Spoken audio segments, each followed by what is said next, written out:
Halo, halo semua.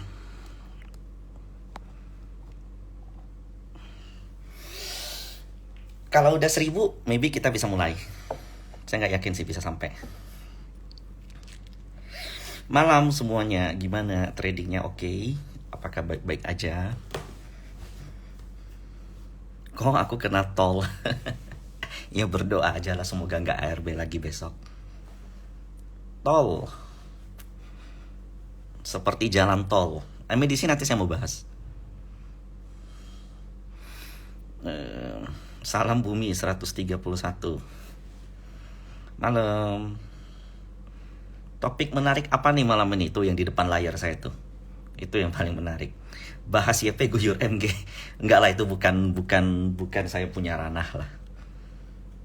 Kena drama tol. 1.000 maksudnya saham friend. Amin.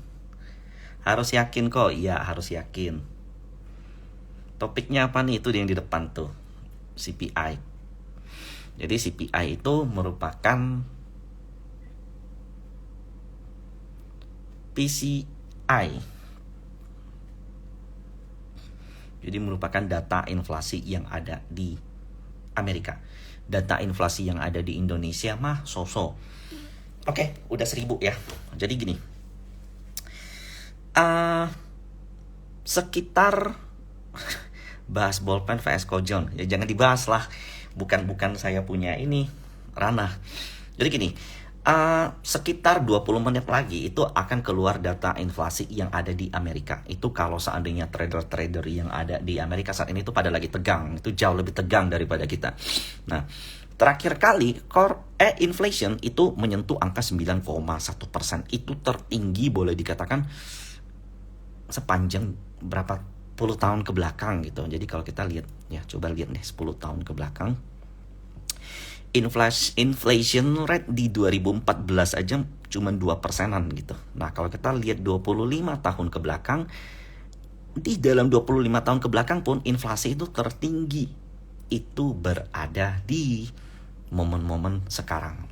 Tapi kemarin ketika inflasi sebesar 9,1%, yang terjadi indeks justru rebound.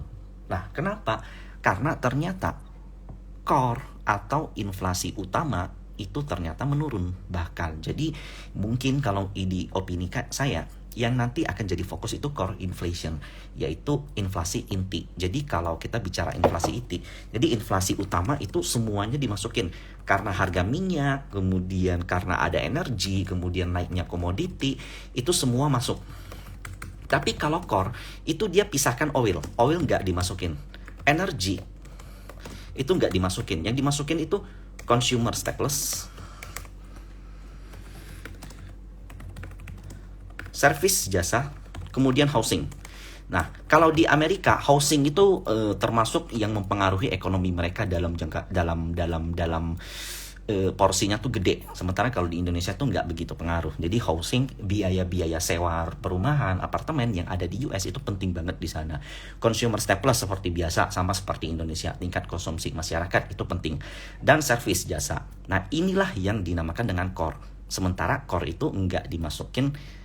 Sementara kalau seandainya core itu nggak masukin oil dan energi. Jadi kita tahu saat ini oil dan energi kan terjadi karena adanya disrupsi rantai pasok. Jadi yang jadi view para investor saat ini, kenaikan inflasi itu sementara karena harga minyaknya lagi tinggi.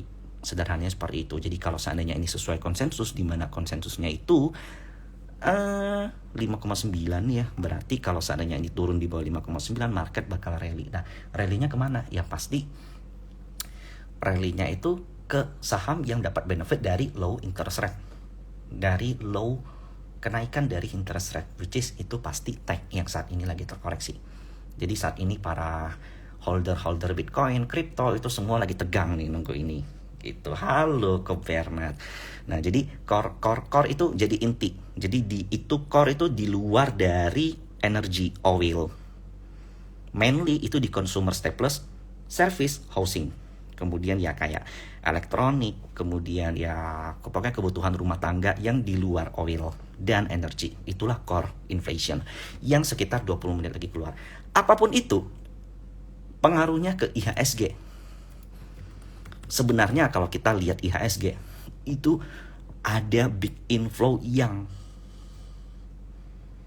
hampir setiap hari, kalau nggak salah udah 2 minggu, itu rutin di angka kurang lebih 1 triliun. Dan itu dari mana saya nggak tahu terus terang. Tapi kalau mau dikonek-konekin ya bisa aja karena ada aliran keluar dari bursa di Taiwan dan Hang Seng pindah ke Indonesia. Itu kalau mau diada-adain. Nah, mestinya dengan tidak adanya kenaikan suku bunga yang ada di Indonesia, mestinya justru outflow. Bonds juga outflow, tapi di stocks itu malahan inflow. Nah, kalau menurut saya dia bakal ngejar gap yang ada di sini. Nah, jadi kemarin memang sempat sentuh, tapi belum nutup. Nah, hari ini dilawan. Jadi kalau seandainya udah nutup gap di sini ya mesti agak mulai kurangin porsi. Kalau di sini. Nah, dan pilihan sahamnya pun mesti saham-saham ajaib, bukan kayak kalau blue chip tuh kalau beli blue chip di areal sini atau hold blue chip dari sini ya itu agak resiko pasti. Itu satu. Nah, yang kedua, saham yang kita bahas tuh apa sih? Nah, Today ya terus terang ini akum yang ada di market Today. Ya, kalau masih memang ada akum sedikit. Kemudian banking, Bank Mandiri juga MOC tarikan atas itu akumnya bagus Bank Mandiri. Di antara semua bank memang saya paling suka tuh Bank Mandiri. Kalian lihat ini RX, PD, LG itu akumnya gede. Nah, kalau kita lihat chart dari Bank Mandiri yang loncat ke atas today ya. Jadi loncat ke atas itu namanya MOC ya, atau mark on close. Tuh kayak begini.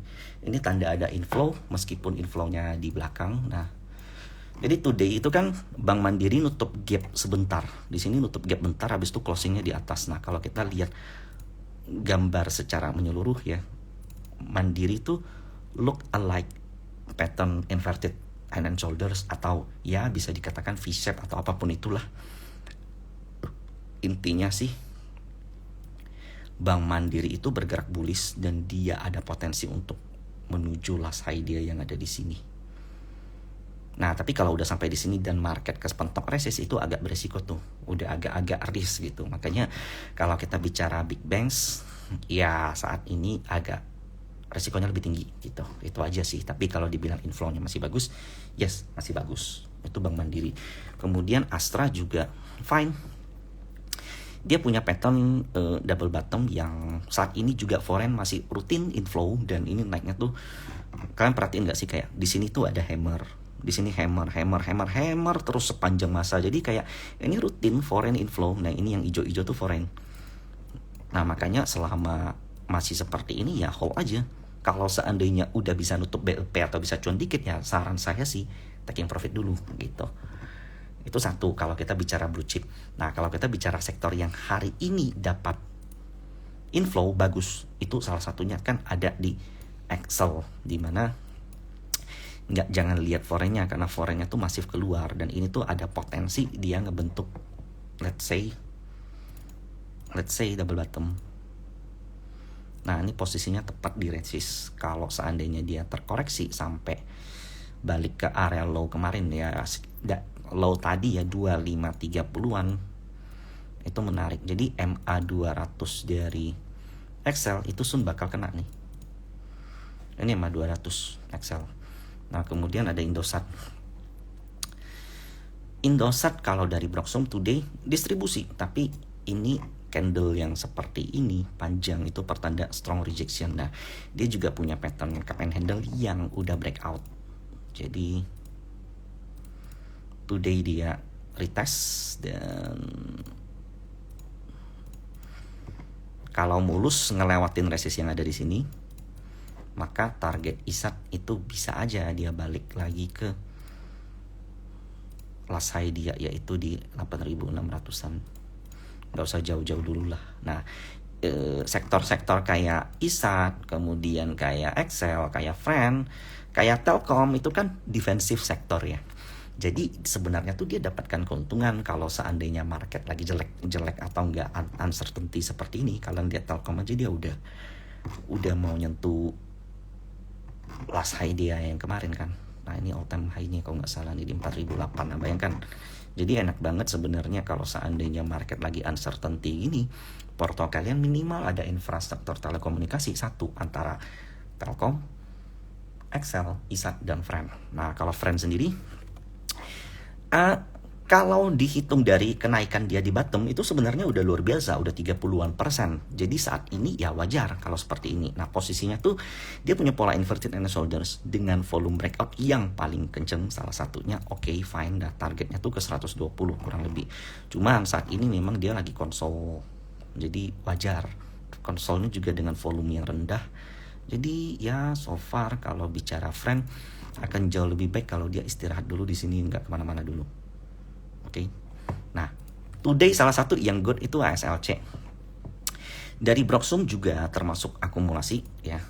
ASLC sendiri dia ada potensi nge-create pattern cup and handle di mana di sini as a neckline. Ini kalau dibicarain proxy tag jawabannya iya. Ini termasuk salah satu proxy tag karena dia induk anak dari perusahaan ASA rental mobil dan perusahaan transportasi. Kalau ASA itu kalau ASLC itu penjualan mobil, JBA. Yes. Nah, ini sendiri potensinya tuh bullish flag atau bullish pennant, apapun itulah, you name it. Saat ini koreksi kemarin itu bagus. Nah, di mana kalau lihat koreksinya juga dengan volume yang rendah. Dan ini posisinya cup and handle. Titik lowest market itu 175. Ini di grup tuh kita ada reminder. Saya ada reminder untuk ASLC 175. Nah, jadi kalau ASLC ngelewat area ini nih, ini salah satu core stock saya nih, ASLC adalah di titik tertinggi dia 280. Potensinya ada.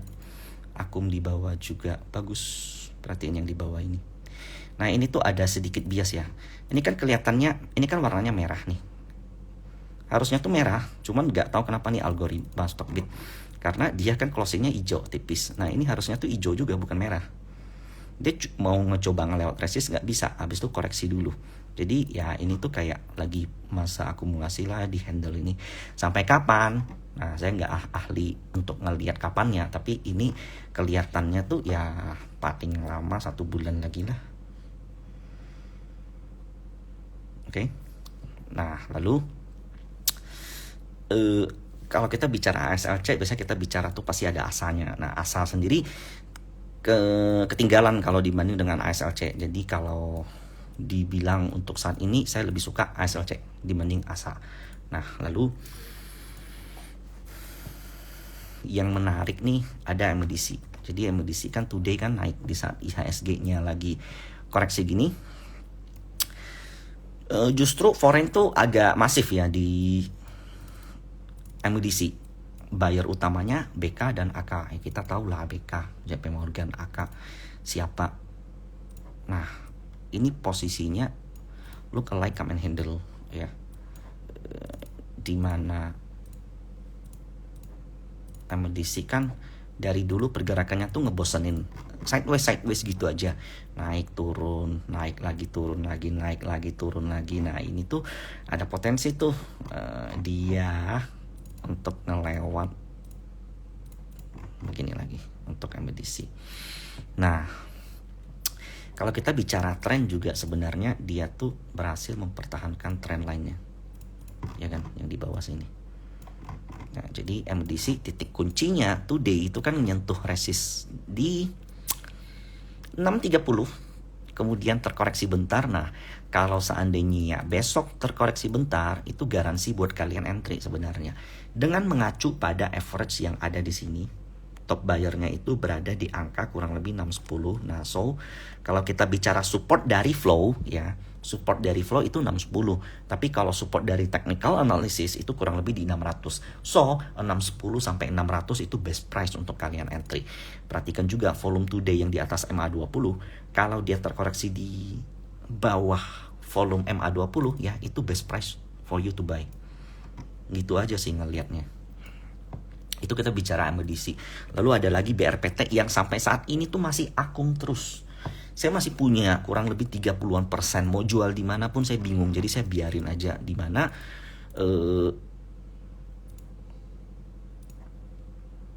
ini downtrend lainnya yang kesentuh. Oke. Lalu kalau seandainya BRPT berhasil ngelewatin ini. Itu sebenarnya udah ngelewatin.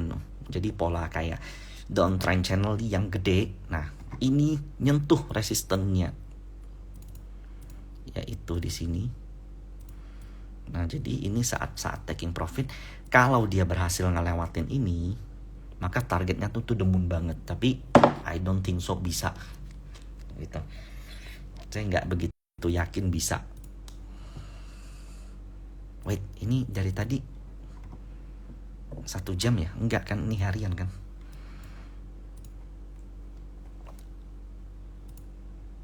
Nah, ini harian kok. Enggak lah, enggak usah saya save lah. Lalu apa lagi nih? Nah, ada MDKA. Nah, jadi MDKA kalau kalian bicara EV kan, kemarin kan ada berita kalau Tesla itu deal nikel di Indonesia dengan nilai berapa yang cukup oke ya. Nah, kalau kita bicara EV sebenarnya yang paling saya suka tuh Merdeka, karena dia punya Cooper satu, dia juga punya nikel, dia juga punya emas. Boleh dikatakan dia tuh paket lengkap untuk komoditi. Nah, dan yang green terutama. Nah, MDKA sendiri ini MA200, dia berhasil lewat MA200. Nah, saat ini patternnya apa? Kalau dibilang inverted NS shoulders bisa, kalau dibilang terdekat ya 80 4190. Saat ini closingnya di 4190. Jadi kalau kita bicara support dari flow ya 4190.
Halo. Nah, 8,5 CPI itu bagus berarti. Ini internet saya jelek. Halo. Nah, ini internet saya jelek nih. Kalau jelek tuh nggak bisa bahas lagi nih. Tadi sampai di sini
ini ya, sampai di MDKA oke ya. Ini MDKA. Nah, inflasi turun berarti besok bakal bagus buat tech gitu. Ini karena internet saya rusak. Nah, oke, jadi ginilah. MDKA tuh gini, ini kan ada gap di sini kosong ya. Nah, kemudian ini ada pattern cup and handle di mana top buyer today itu ada BCA Sekuritas 16 bio di 4184 4190. Kita bulletin aja deh 4190. Maka support secara flow today itu ada di 4190. Kalau besok turun mendekati MA 200 di bawah 4190 kalian beli, artinya kalian lebih unggul daripada market gitu. Nah, inflasi itu rendah barusan. Tapi saya tuh lebih pengen ngelihat core-nya, tapi internet saya rusak. Ini emang dari pagi jelek. Nah, jadi gini aja deh, saya mau ngejelasin sedikit tentang story saya kemarin yang banyak banget yang nanya. Ini saya mau nanya sama kalian deh. Kita interaksi ya, kalian jawab saya. Nah, ini kalian beli saham di harga 50 rupiah. Oke. Kalian beli sebesar 10 juta. Dia naik ke 100. Di 100 10 juta kalian jadi berapa? Internet saya lagi jelek, jadi nggak bisa bahas. Kalian nanya emiten nggak bisa lihat. Saya lagi mau bahas yang story saya kemarin. Core inflation 5,9, that's good. Jadi 10 juta ini berapa kalau di level 100? Jadi 20 juta, betul. Nah, kemudian di 100 turun sisa 70. Wajar dong kalau 100 pullback angka bulat kan. Pas di 70 uang kalian ini kan jadinya 17 juta, benar nggak? Nah, di sini jadi 17 juta. Kalian putusin diemin. Masih cuan 7 juta kok gitu. Lalu kemudian naik nih ke 140. Pas di 140 itu kan artinya total cuan adalah 180%. Uang kalian yang 10 juta itu jadi berapa? Plus 180%.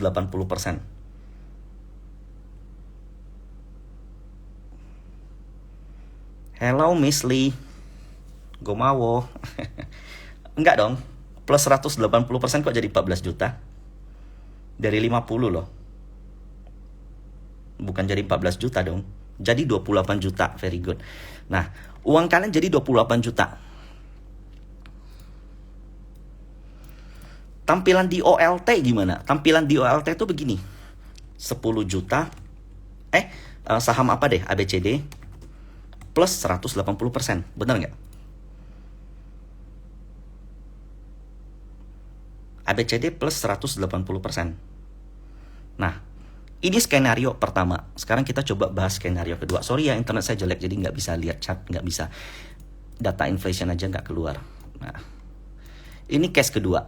Kalian beli saham di 50. Sebesar 10 juta. Oke. Kemudian sahamnya naik ke 100.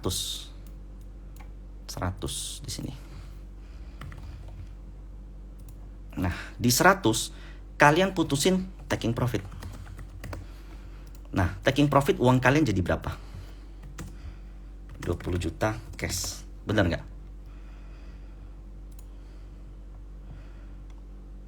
Jadi 20 juta cash. Betul ya. Lalu sahamnya turun ke 70. Karena 70 itu support dan juga Fibonacci 61,8 atau you name it apalah itu, kalian putusin beli lagi saham ini. Dan saham ini trennya masih naik, katalisnya masih oke. Faktor pendukung untuk dia naik masih oke, rumor-rumor masih oke, berita masih oke. Kemarin dari 100 ke 70 itu koreksi sehat, volumenya rendah. Kalian putusin beli lagi 20 juta di bawah, di harga 70. Kemudian dengan cash yang sama, 70 ini naik ke 140. Uang kalian jadi berapa? 20 juta ke 70 ke 140 kan naik 100%. Bener nggak? 20 juta plus 100% jadi berapa? 40 juta. Modalnya sama 10 juta. Harga sahamnya juga sama ke 140.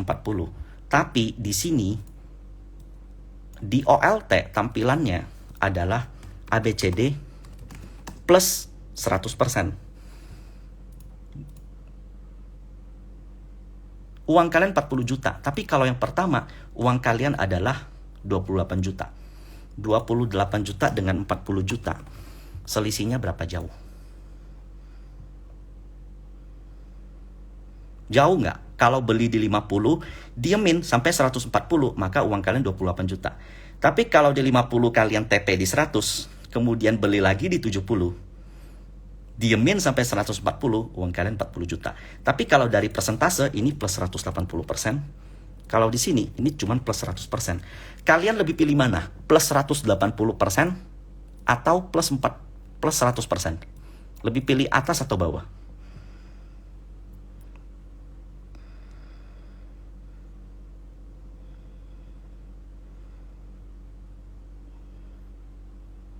Nah, modalnya sama-sama 10 juta. Tanpa top up, tanpa ambil duit dari pinjol, tanpa ambil duit dari emiten lain, tradingnya di saham yang sama juga. Nah, kita pilih yang 100%, tapi lotnya lebih gede. Nah, sederhananya begitu. Nah, tapi kan enggak mungkin kita bisa TP benar-benar tepat di atas, beli benar-benar tepat di bottom. Maka dari itu, support dan resistance penting. Satu, trend itu juga penting. Yang ketiga, yang paling penting adalah kalau mau jual tuh jangan jual habis. Karena kalau jual habis entar mau beli lagi pasti ragu. Kalau bisa jualnya setengah, 20%, 70%. Itu kan beda. Masing-masing tuh beda. Oke. Nah, ini saya mau kasih logika lain lagi nih. Ini logika lain lagi. Kalian beli di 50. Oke. Sebesar 100 juta. Sebesar 10 juta. Kemudian naik ke 100. Berarti kan uang kalian jadi 20 juta. Oke. Naik dia nih. Nah, di 100 kalian jual. Kalian putusin jual sebesar 20 juta. Lalu kalian ternyata sahamnya nggak koreksi. Turunnya tuh cuma sampai 98, 99, 95. Lalu kemudian kalian mau beli di 70 deh. Tapi dia nggak ke 70. Ternyata dia naik lagi. Ini baru sampai 78 atau 80, dia naik lagi ke 100. Nah, pas di 100, kalian beli lagi sebesar 20 juta.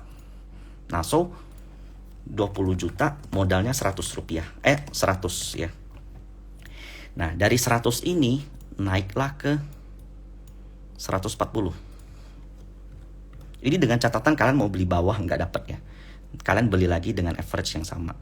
Nah, 20 juta, 100 ke 140 tambah berapa persen?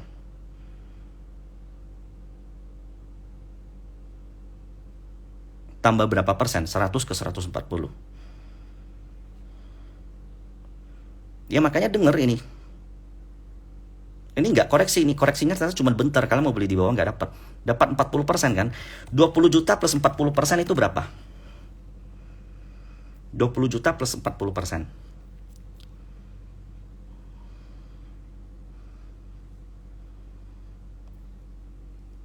20 juta plus 40% itu berapa? Total RDN kita. Saya belum mau ketik nih.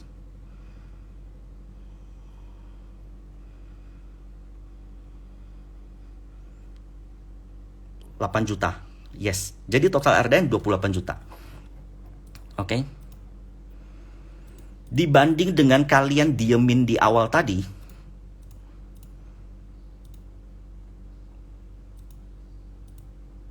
aduh kok hilang yang tadi. Dibanding dengan yang kalian diemin di awal tadi, 28 juta juga, sama nggak? Dibanding dengan beli di 50, diemin sampai 140. Jawabannya sama kan? Rugi di fee doang kan? Tapi kalian lebih tenang kalau salahnya kalian TP. Turun kalian nggak pusing. Kalau dia naik nembus 100 lagi, ya udah beli lagi. Average sama kok. Ya nggak? Sama nggak beli di 50 diemin? Dengan kalian TP di atas tapi di bawah mau buyback nggak koreksi malah terbang, ya udah HK aja ke atas, sama nggak? Tapi kelihatan di OLT tuh jadi jelek, di OLT tuh jadi plus 40%. Tapi kalau di OLT yang pertama yang didiemin plus 180%, Nah, yang pertama kelihatannya bullish banget, 180% jagoan banget. Yang kedua cuma 40%, padahal RDN sama-sama 28 juta. Logik nggak? Ya rugi sedikit, rugi fee. Ya jadi kalau seandainya kalian cuma ngelihat persentase OLT itu bias buat kalian. Ya beda fee doang. Tapi strategi kalian ketika kalian short di 100, mau entry di bawah, kalian lebih tenang. Dari 100 turun ke 80 itu minus 20% loh. Tapi kalian tenang kan? Yang penting cuannya, betul. Kalau ternyata balik tidur lagi di 50, ya udah. Makanya setiap kalian entry itu kalian mesti batasi maksimal resikonya berapa? 2%, 3%, 4%, 5%. Gitu. Jadi sekian, dan karena internet saya nggak bisa jalan, ya udah kita nonton Ci Ellen Me aja nanti bareng. Thank you. Ini saya save deh.